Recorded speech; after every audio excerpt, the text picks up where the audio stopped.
श्री दुर्गा सप्तशती सप्तमों अध्याय का हिंदी अनुवाद, जिसमें हम चंडमुंड के वध के बारे में जानेंगे।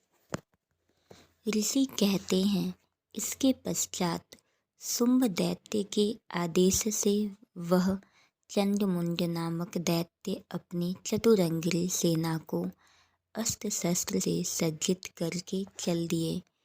वहां पहुंचकर पर्वतराज हिमालय के स्वर्गमय शिखर के ऊपर सिंह पर सवार देवी को देखा। वे मंदहास्य कर रही थी। उन देवी को देखकर दानवी सेना उन्हें पकड़ने के लिए झपट पड़ी। किसी राक्षस ने धनुष उठाया तो किसी ने म्यान से तलवार खींच ली और कुछ देवी के पास आकर खड़े हो गए। तब अंबिका ने उन पर अत्यंत क्रोध किया। उस समय क्रोधानल के कारण उनका मुख काला दिखाई देने लगा। उनकी भौहें तन गई और वहां से विकराल मुखी काली का प्रादुर्भाव हुआ। उनके हाथ में तलवार और पास था।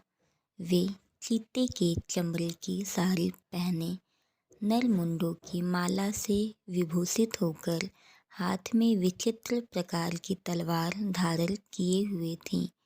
उनके शरीर का मांस सूखकर केवल अस्थि पंजर शेष रह गया था, जिसके कारण उनकी आकृति बड़ी ही डरावनी लग रही थी। उनका मुख गह्वर बहुत विशाल था। जीभ लप-लप करने के कारण वे बहुत ही भयंकर लग रही थी। उनके नेत्र भीतर की ओर गड्ढे में धंसे हुए और रक्तिम थे। वे भयंकर गर्जना से सभी लोगों को कंपित कर रही थी। वे कालिका देवी बड़े बड़े असुरों का वध करती हुई प्रबल वेग से असुरी सेना पर टूट पड़ी और उन सबको अपना ग्रास बनाने लगी। वे देवी पार्श्व रक्षकों, अंकुशधारी महावतों, बड़े बड़े योद्धाओं और घंटाधारी कितने ही विशालकाय हाथियों को एक हाथ से पकड़कर मुंह में निगल लेती थीं। इस प्रकार घोड़े, रथ और सारथी सहित रथी सैनिकों को मुंह में डालकर वे बहुत ही भयानक आवाज में चबा रही थीं। किसी के बाल खींचकर, किसी का गला दबोचकर, किसी को पैर तले रौंदकर और किसी को छाती के धक्के से भूमि पर गिराकर यमलोक भेज देती थीं। वे दैत्यों द्वारा निक्षिप्त बड़े बड़े अस्त्रों को मुंह में पकड़कर दांतों से चूर चूर कर डालती थीं। काली ने उन बलशाली दुराचारी दैत्यों की समस्त सेना का कुछ ही पलों में अंत कर दिया। कुछ को खा गई और कितने को ही वहां से जाने पर विवश कर दिया। कोई तलवार की मार से मार डाले गए, कोई खट्वांग से पीटे गए और कितने ही नुकीले दांतों से पिसकर मारे गए। इस प्रकार देवी ने क्षण भर में उस असुरी सेना का संहार कर डाला।